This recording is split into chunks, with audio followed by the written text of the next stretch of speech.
Welcome to Ask the Tech Coach, brought to you by the TeacherCast Educational Network. If you are in charge of professional development and looking to build an innovative digital learning experience, this is the podcast for you. Join us each week as we uncover strategies that tech coaches are using to drive their digital transformations one classroom at a time. And now for your host, with over 2 decades of experience working with tech coaches and ed tech companies from all around the world, Jeff Bradbury. Hello, everybody, and welcome to the TeacherCast Educational Network. My name is Jeff Bradbury. Thank you so much for joining us today and making TeacherCast your home for professional development. This is Ask the Tech Coach podcast, episode number 188. And today we've got 2 amazing guests on who just launched a brand new book with the help of ISTE Publications called The Boundless Classroom, Designing Purposeful Instruction for Any Learning Environment. And we have the 2 co-authors on the show today. But before we get to that, how are you guys doing out there? Things have been busy here on TeacherCast. I am so excited to share that I just completed my my 1-year Connecticut admin program, took the Connecticut administrative test, passed it, of course, and I am looking forward to an amazing summer. Lots of great possibilities and having an opportunity to work with you guys as instructional coaches. In addition to that, we also are getting ready to launch a brand new podcast out there with our friends at ISTE. This is going to be an ISTE Community Leaders podcast. Community leaders are the ones that are out there and they're doing some great stuff on behalf of ISTE. It is going to be called The Edge, and I'm looking forward to that. We have a great group of ISTE educators. About 10 to 15 of us or so that have been putting this show together. Our goal is to put the first couple episodes out over the next few weeks. So I'll be sharing that on the show as well. And really, I am here to help you guys and help support you guys. I want to say thank you guys out there for everybody who listened to our show last week called From Tech Coach to Tech Director, episode 187. We had a great conversation all about how does an instructional coach become an instructional technology director. And if that is you, if you're in that, I want to become an admin, I want to get into that admin track, that is a great episode for you. And, as we mentioned on that show, that is going to be part 1. We're going to be doing a lot more of that stuff. But needless to say, we've got a lot of great stuff over here on Ask the Tech Coach. Our Facebook group is now over 430 or so instructional coaches and growing each and every week. We've got a lot of great partnerships coming up with some amazing educators that are going to be showing off all the good stuff that they do. So if you guys have a chance to head on over to askthetechcoach.com and check all that stuff out. But let's get into our conversation today. My first guest today serves as the Executive Director of Schools within the Metropolitan Nashville Public School District. I want to bring on today Dr. James Vince Whitty. James, how are you today? Welcome to Ask the Tech Coach. I'm doing well, Jeff, and thanks for having me. I am so excited to have you on. Tell us a little bit more about yourself. What are you doing in Nashville these days? So I actually started the first public virtual school here in Tennessee and really did that work for over a decade. More recently, I was recruited to the Executive Director of Schools position. Interestingly enough, that was the same time that COVID hit, so it was actually probably perfect timing for our district leadership to have someone kind of in an elevated role to help think about what online learning looked like, especially there at the beginning of COVID-19 when we were all kind of in lockdown and working remotely. So I've been passionate for many years about virtual learning, blended learning, and honestly, any type of learning where we can really get away from walls becoming barriers to when we learn, and breaking down those barriers, because learning is something that happens 24/7 throughout our lifetime. So that's kind of been the center of my work. And here in Nashville, I focus and work mostly with our high schools. I couldn't agree more. The way that we're looking these days, so many schools are trying to go virtual, trying to go, hybrid. The different types of learning environments, especially coming out of COVID, is vast. And I'm looking forward to exploring that with you today. Well, before we get into that conversation, I want to bring on our other guest today, a returning guest to the TeacherCast Educational Network, Dr. Nathan Lang-Raad. Nate, how are you today? Welcome back to TeacherCast. Hey, Jeff, I'm doing fantastic. And thanks for having me back on the show. I appreciate it. And great to see my co-author James here as well. I am so excited to have you back on. You are making a name for yourself up in the great state of Maine. Tell us what you've been up to these last couple of years. Yeah, Maine is great. It's a beautiful place to live. And, now I am the VP of strategy at Savvas, a curriculum provider. So supporting teachers to help support their students for meaningful learning experiences. But prior to coming to Savvas, I was a teacher.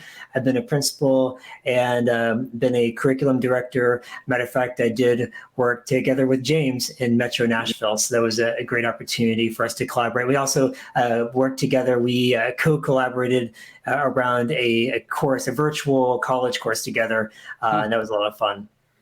Today and here's a fun fact. I'm actually in Nathan's old office. So when I moved up in the district, somehow I landed in his former office when he was here at the support hub. And Jane puts me to shame because he has a great eye for design and interior decorating, and his office looks 20 times, 30 times, a million times better than what I had it. So it's impressive. It certainly does look amazing. And when we're looking at design, I just want to start talking today a little bit about where we are with classroom design, instructional design. I mean, today we're talking all about your brand new book out with ISTE Publications called Boundless, or the Boundless Classroom: Designing Purposeful Instruction for Any Learning Environment. And I have a chance to talk with a lot of instructional coaches. I know you guys have a chance to be deeply connected in the instructional coaching world. Instruction coming out of this pandemic looks different. Teachers are trying new things. Some teachers are reverting back to old skills. What do you see education looking like as we're coming out of this pandemic, as we're moving into the summertime? I mean, we are definitely in a major transitional shift here in education, aren't we? Absolutely. So I'll jump in. One of the things we really want to acknowledge, sometimes we get stuck on labels around blended learning, virtual learning, in-person learning, remote learning. This book just blows. We don't even talk about so much those labels. We talk about good instructional practices that can happen in person, online, and really just pulling everything that we've learned about all these different ways of instructing students. How can we leverage that in any learning environment for all of our students? So we really try to get away from labels and think more about instructional practice and how we can leverage every tool that we have to really create that 24/7 learning experience. And honestly, we acknowledge that families and students, a lot of them have one-to-one devices since COVID-19. A lot of districts have made that purchase. A lot of districts have learning management systems, and parents are beginning to expect accessibility and openness in the learning environment. And students are really wanting the ability to continue learning and not be so confined by a classroom or a building in and of itself. So knowing that expectation is changing, how do we re-envision the learning environment, leveraging everything that we've learned over the past 3 years to really create a unique experience for students? Yeah, James, I really liked how you kind of codified that, around these keywords of accessibility and openness. And, I think about flexibility. And we do write in the book about some lessons learned from the pandemic. And we know that there's a lot of burnout. There was a lot of disruption. We steered away from using learning loss and really focused around disruption because it truly was a disruption. So we also, going forward, have to be very intentional and purposeful around how we plan our school day. And because of the disruption, we know there's going to be gaps in skills, no fault of students. It just was the disruption that we had to undergo with being kind of thrust into a new world, maybe not with a lot of teacher support. So we know that teacher support is really, really important going forward. And we know that intentionality around planning and being able to meet students where they are, either in a hybrid, blended, in-person environment. And so we want to be really, really flexible about how we are providing access for our students. I just got done wrapping up a course in school improvement where basically the entire class was, pretend you're the principal of a school. What would you do? And they gave you all these different scenarios. And I've been flipping through your book with that course in mind, everybody that I was in that class with was thinking about curriculum. Obviously, curriculum is a must. You have to be thinking that. But I seem to be the only one in the class with digital learning skills in mind, of trying to figure out how do we bring those digital learning skills in. I'm going to put you guys on the spot. If you are the principal of a school, or if you're in charge of a school, like I know you guys are working in school districts now, how do we help our teachers learn these digital learning skills? How do we help them teach in a whatever the environment is using these skills? I mean, I don't want to start saying 21st century. We know that that's silly right now. But how do you flatten the table right now and get all of your teachers on the same page at the same time, so that way you can take that first step forward? I'm happy to jump in on this one first. And I'm thinking about digital learning skills. And sometimes the word or the adjective digital somehow scares people into thinking it's something far-fetched or futurist. And I know maybe teachers who haven't had a lot of experience in the ed tech world kind of reject the digital label because it just sounds unknown and different and scary. And so I would challenge and say, yes, these are skills needed for future success and learning success. And those are skills like creativity and critical thinking and collaboration. And, so all those C's, character that we talk about. And so those shouldn't be isolated from the curriculum. Those really should be embedded in everyday practice and everyday teaching. And that is something we do focus in our book, and how in citizenship is a part of that as well. How do we get students to not only use those skills, but those skills should be a bridge to higher levels of learning and should really be integrated into the classroom. So I don't see it as a separate kind of digital skills over here, curriculum over here. I think it should be inherent in our design. Yeah, and what we really, I think, tried to communicate in the book is that those practices are essential for in-person learning, they're essential for blended learning, and they're essential for virtual learning. So it doesn't matter the type of environment, they are just part of good instruction. And, there are so many connections in terms of how you're delivering it, whether it be blended or virtual, but those core things have to be there. And that's where we're trying to break down some of those walls. The core practices are not any different. It's just how you're doing it and leveraging technology may be a little different, but the practice itself is the same across all of those learning environments. What would a good first step be for a school leader? I think it would just be in the planning process. I mean, so teachers have to model these skills as they plan. They can't expect their students to display these skills if teachers aren't aware of how these skills manifest in the design process. So I would say in the PLC times and in collaboration times, having teachers practice the use of these skills, and then also be intentional about how do we measure success for these skills as well. I mean, being very clear about those outcomes. What does creativity look like for teachers? What does creativity look like for students, and so forth? So I think it looks like teachers practicing in their collaboration times. Yeah, Nathan actually, I was just going to say, Nathan actually did a really good job in chapter 2, really focusing on allowing, leaders, instructional leaders, to assess where they're currently at, and in terms of blended learning, virtual learning, in-person learning, and exploring how to integrate some of these ideas and action plan towards success. So he's really embedded quite a few tools to really get you to think and brainstorm about how you're leveraging some of these strategies and plan for the future.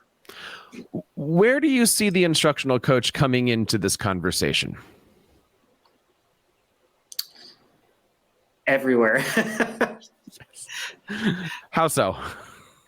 Well, I think there's obviously connections to practice. The instructional coach, at least here in Metro Nashville Public Schools, really are often the early adopters and the innovators who have been doing this work for over a decade and even beyond.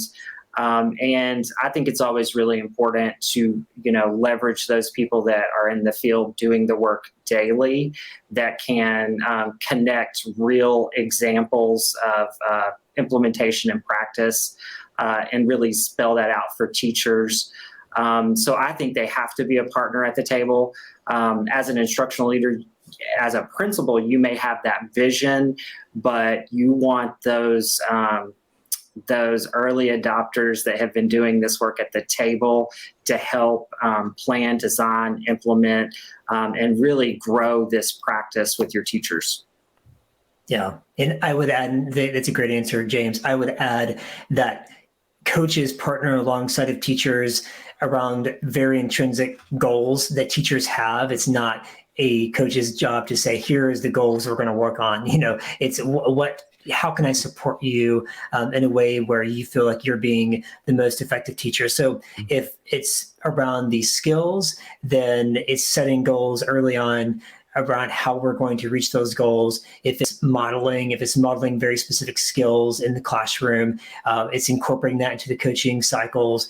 And so, as James said, it really does kind of permeate all facets of the coaching cycle and the coaching teacher relationship. Let's dive into that a little bit, because I know right now there's a lot of coaches out there that have all the intention in the world to make these coaching cycles work to help their teachers go forward. But there are still a lot of teachers in these districts that are on technology burnout. And they're still not separating, the word technology from learning. We're not quite understanding that this is all incorporated. Technology is just part of the learning process. It's not something. And, we say here on this show, it's the through, not the and. You're not doing the curriculum and technology. You're doing the curriculum through the technology skills. What advice do you have out there for instructional coaches who are struggling? It might be the end of the year. They might be brand new. Nate, you've worked with a lot of instructional coaches. You've written about it once or twice. Yeah, I think a really great leadership practice is to evaluate the tools that are already in place in the district and not asking teachers to consider lots more tools that you already, if you have a tool, for example, an LMS, if you're using a particular, let's say Google Classroom, for example, and that's been successful, then just be very aware of what are some tools that work well with your LMS? What are some tools that already integrate? Or if you're using Schoology or Canvas. And so it's really incumbent upon the leader to be aware of how many tools and templates and forms that they're asking teachers to be responsible for, and try to, find creative ways to be able to use some of those tools. So if they're already using Google Docs, let's do Google Docs as a collaborative space, and let's not adopt a new tool that does something very similar. And so I think we can be very mindful of being aware of the tools we're using. And then, yes, there are opportunities where we can integrate new tools if we have a new outcome or goal we're working towards, and we find a new tool that can help us get there, then that's an opportunity for us to do change management through leadership to help teachers adopt that new tool. We have to provide lots of support. We can't just say, here's the tool, go figure it out. We have to give a lot of support around implementation, what success looks like, what happens when something breaks, what do you do, and so forth. And those are tools that, and shout out to Jimmy, because he focused a lot of his writing around what are those tools needed for when teachers want to do, they want to design a course, or when something breaks, or we want to create X, Y, and Z. We have different pathways for teachers to get that kind of tech support. Yeah, I think one of the things that we spend a lot of time communicating, even in metro schools, is the power of some of the tools and the efficiency. Like even just considering something as simple as the LMS that now all teachers just about have been exposed to here in the United States. I mean, just think about the grading capability where things can be auto-graded and the time saving that happens in that space. To also being able to have a grade book within the learning management system that is connected to standards and quickly look at analytics around standards and understand where your students are and where they need to go without having to sit down and really pull together paper and analyze and create like an Excel spreadsheet. There's so much power. Part of our role and job and responsibility is to explain the power, the efficiency, and the time. It's going to time. There's so much time that can be saved and improve practice and give you more time back to really focus on individual students. We even have a chapter specifically around developing course content. You know, if you have a concept that every year students struggle with and you have to reteach in, you know, small group or even one-on-one, develop a virtual module just on that can be interactive, that they can engage with. That way you can personalize, individualize kind of that module to the student and assign it and meet their specific learning need, but you're not having to recreate and do it over and over. And slowly we begin to really expand our realm of ability to instruct students in an even more personalized way. I'm so glad that you mentioned that. And, you know, one of the things that I've said to my staff, one of the things I've said to my teachers, and I've said it here on this show many times, I'd rather not be called a tech coach. I'd rather be called an efficiency coach, showing you how to do something in 5 minutes that you might be doing in 30 minutes. And then now we can say, look, well, what can you do with that extra 25 minutes? Okay, let's figure out how we can work together and how we can manipulate. You had mentioned a couple of times, both of you, the concept of explaining the big picture. And I think this is a lot of times where coaches either don't have the time to, might not be able to, or I feel a lot of times they talk about it up on the top levels, but they don't get a chance to talk about it in the classroom levels. Why is it important for a professional development or those conversations with teachers to happen where you are showing the roadmap, the vision? I mean, so many coaches just shotgun all of these different apps, or, hey, I'll give you 5 minutes with my staff on a Monday, go. And all the staff sees is app, technology, Chrome extension, something. They're not seeing the big picture, which then provides value for using the instructional coach the correct way. I mean, I think you get lost in compliance if you don't. I mean, everyone wants to see the purpose. I mean, we got a shout out to Simon Sinek with Start With Why. I mean, this is a concept we've been talking about in education for a while now. We all want to find purpose in the work that we're doing. And if we are given a task and we're not aware of how that task connects to our daily work, then the task may get done, but I'm not going to be invested in it. I'm not going to maybe go the extra mile. I'm not going to see how this connects with my work. And so maybe a compliant person would say, okay, fine, I'll do it. But we're going to get a much more impactful result when teachers and coaches see the value or what they're doing and how it connects to the school vision or the district vision. So it is very, I mean, I don't think there shouldn't be any kind of change initiative that's rolled out unless we've established the why before we even consider how we roll it out.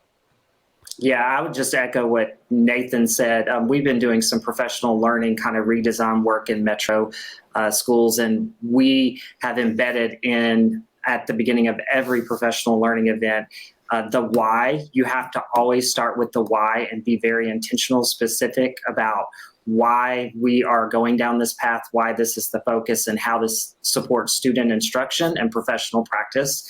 And then always ending that professional learning event, bridging directly to teacher practice so that they know how to make that bridge from what they learned and implement it directly into practice, so that there is that opportunity to reflect and begin making those shifts immediately. And it sounds so easy. It really does. However, many coaches out there have to play catch up, right? And we talk about this, I keep saying this, we talk about this a lot. The school year starts and the principal gets up and says, this is Nathan, he's going to be our tech coach, and this is our science coach and our math teacher and our art teacher. But they never get a chance to actually say, this is why we're doing this. And so the coach then is sitting there the rest of the year, either not being used, not knowing how to use, or they're the ones that are trying to explain to teachers what the purpose is, why there is.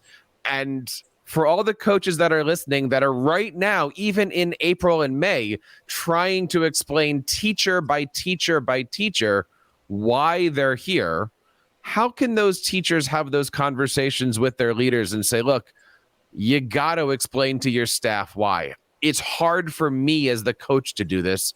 You're the leader. I mean, we've talked a lot. I've written about it recently for some projects that we're working on. You have to have those conversations with the leader where the leader needs to be the one explaining, not the coach. How does a coach tackle that conversation to reset the stage, even halfway through the year?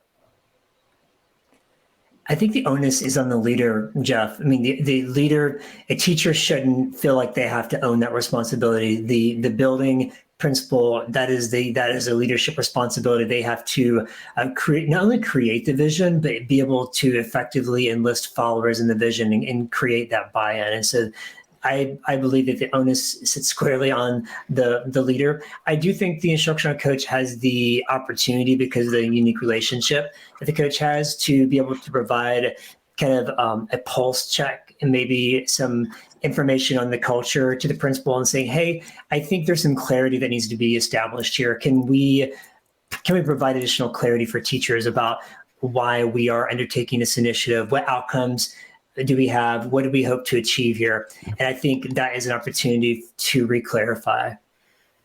Yeah, I would say too, that is a perfect world scenario where you have a leader who has that vision, but that's not always the case.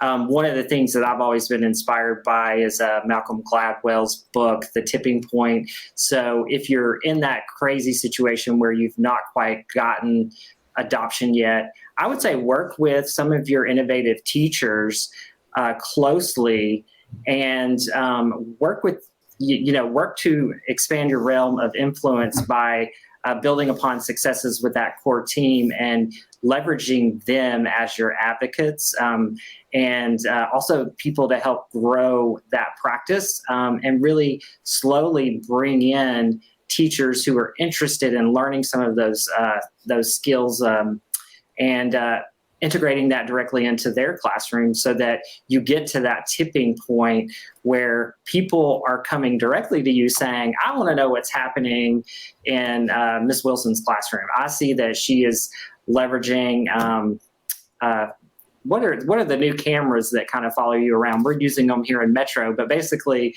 we're using those frequently so that we're recording class sessions and loading them into the learning management system so a student can go back and watch a class session 24/7 if they forgot something or they want to kind of review material again. But whatever the innovation is, leveraging a small group of teacher and building out from there when maybe you don't have a leader that quite has the vision quite yet. The book is called The Boundless Classroom, Designing Purposeful Instruction for Any Learning Environment. Do you guys have any good stories about writing this? How did it come? How did you put the chapters together? Yeah, I think we were at the very beginning of the pandemic, and James and I were kind of seeing the state of education and seeing the challenges, and we, out of just a deep desire to help teachers and support teachers, felt how can we contribute?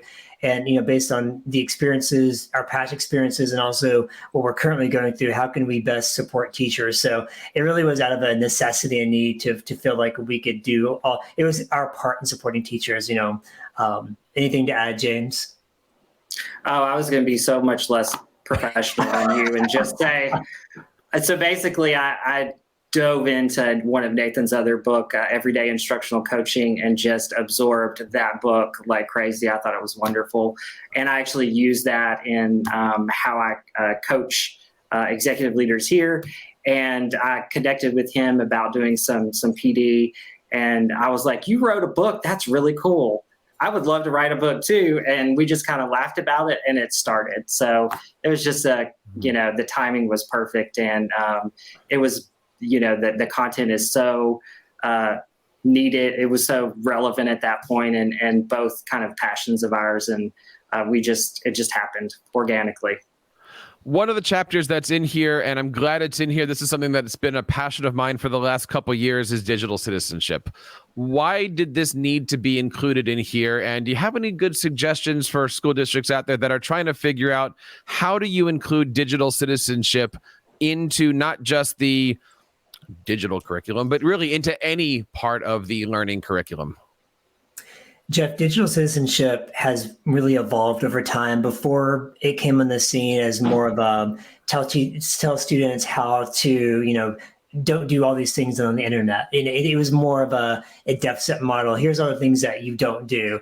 And it kind of framing the internet as this, scary place. And so it really is, the digital citizenship is in a new kind of frame now where it's more about empowerment. Yes, it is, a portion of it is making students aware of, what are best practices. And here's how you have a productive conversation with someone on a message board and so forth. So it is really about those skills that we teach in person and how we do that online as well. So it is a different frame, and I think it's a much more impactful frame for how to empower students to be able to interact online in a safe manner, but also a productive manner. Yeah, and I think the timing was important. A lot of times we hit some of those skills in middle school, high school levels. We literally thrust all of our K-12 students into this learning environment. And so we have to, stand back and be reflective and really think about, have we built some of these necessary skills for our students that are really experiencing learning in new ways, leveraging technology and making certain that we have set them up for success and built some of those fundamental or built the fundamental groundwork that they need to be successful in these environments. I think you nailed it with this, right? Making sure that you're keeping students interested, making sure that you're doing real world learning. You had mentioned project-based learning. I mean, for the last 6 months in my elementary school where I primarily work, I've been working with our library media specialist on a digital citizenship curriculum. We decided to turn the library not into a learning media or a library media center, but into the Marvel Cinematic Universe. And instead of asking Nathan to say, like, who are you? What do you like about yourself? We're asking Nathan to build his own superhero. And he's designing his own costumes and all these great things. And now that you've got Nathan as a superhero, what does the superhero have to do? He's got to go attack the bad guy. And the bad guy in this case is Ultron. Ultron is attacking the internet and he's taken over his passwords and he's destroying all the digital stuff that he's doing. And like, we're trying to do these real world scenarios to get these kids excited. And it's amazing seeing these kids come into the library and completely light up because they're battling Thanos and Ultron and bad guys, and they're getting a chance to do digital citizenship work next to Captain America and use Google Docs to create whatever they're doing. And when you're infusing all of this stuff, we then can take those digital literacy skills or digital citizenship skills. And as a coach, I walk right into the 4th grade room or right into the 5th grade room, and we're implementing all of that stuff in science, in English, in social studies, and it's giving those students an authentic learning experience. And it's amazing to see this transfer when you actually have a team of teachers working together all for one common vision. Then you can start to explain why, not just to the teachers, but also to the students. And it's been awesome this year trying to see everybody get it. Do you guys have any good stories like that? Do you have any, in the last couple of years, this light bulb happened in a practice you were with or with a teacher you're working with? Well, you're kind of actually singing my song because, a lot of times when I'm working with teachers and even principals, I ask them to think back when you were in school, what is that learning experience that you remember? And, it's been 25 years for me. So that's a long time. And the thing that the experiences I remember are experiences like I remember in social studies, we were studying World War II, and each half of the class took on Allied versus Axis, powers, and we were kind of going through that experience of what the war looked like through the lens of being a participant and understanding kind of what the disputes were about. But I can remember to this day that experience, because it was an experience. It's something that lives in me forever versus a quick concept that you share, but you never actually get to engage or experience learning. Those are the learning events that stay with us forever. Those are the things that we will remember forever. And those are just the kinds of experiences we want our students to have. So you're singing my jam here because I'm with you. That's just good instruction. That's designing instruction with purpose and intent that is going to engage students in higher order learning and thinking. And they will have built knowledge forever around that concept because they've had to engage and work with it so much.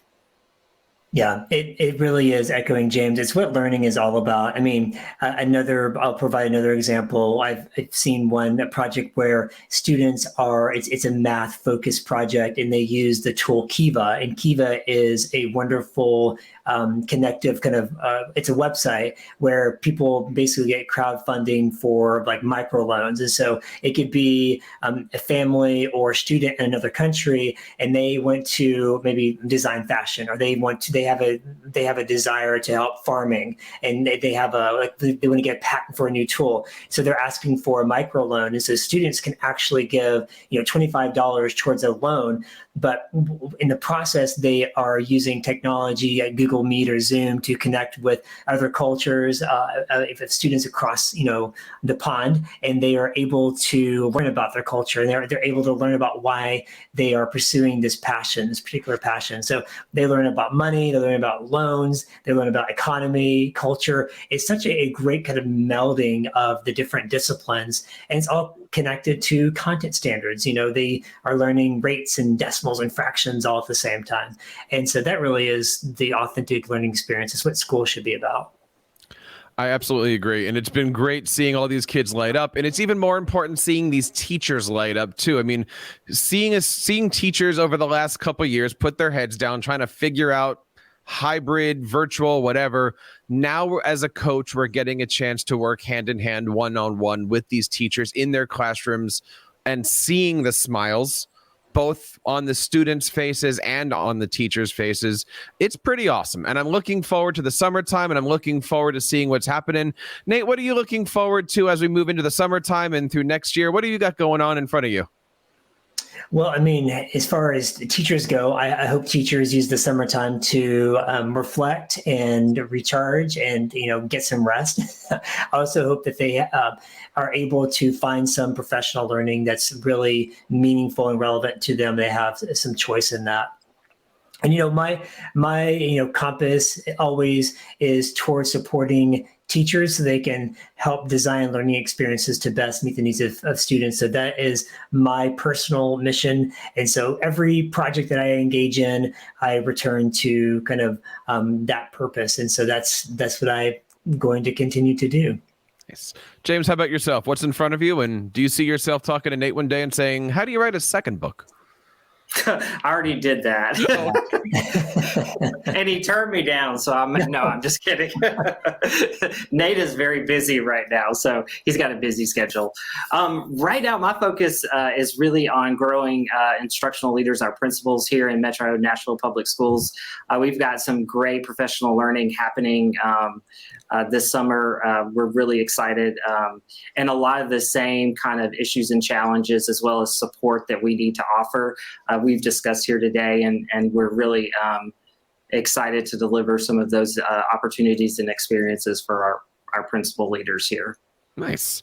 Good luck to everybody. The book again is called The Boundless Classroom: Designing Purposeful Instruction for Any Learning Environment. It's available from ISTE Books. We're going to make sure that all of the links and stuff are down. Gentlemen, are you going to be at the conference this year? Yes, plan on being there. I'm going down. Nice. I'm certainly looking forward to it. And of course, if you're looking for more information about ISTE Books, you can head on over to ISTE.org. There's a lot of great stuff on there. This is just the first of many shows that we're going to be doing with our friends over at ISTE Books, featuring some of these great ISTE authors. Don't forget to check out TeacherCast.net. Do a search for ISTE, and you'll find all of our author shows from this year and last year. Hope you guys have a chance to check that out. And that wraps up this episode of Ask the Tech Coach. On behalf of everybody here in the TeacherCast Educational Network, my name is Jeff Bradbury, reminding you guys to keep up the great work in your classrooms and continue sharing your passions with your students. You've been listening to Ask the Tech Coach, hosted by Jeff Bradbury of the TeacherCast Educational Network. Please reach out to the show with all of your questions on Twitter at AskTheTechCoach or online at www.askthetechcoach.com. Be sure to subscribe to our podcast so you don't miss any future episodes. And please take a moment to write a review in the App Store.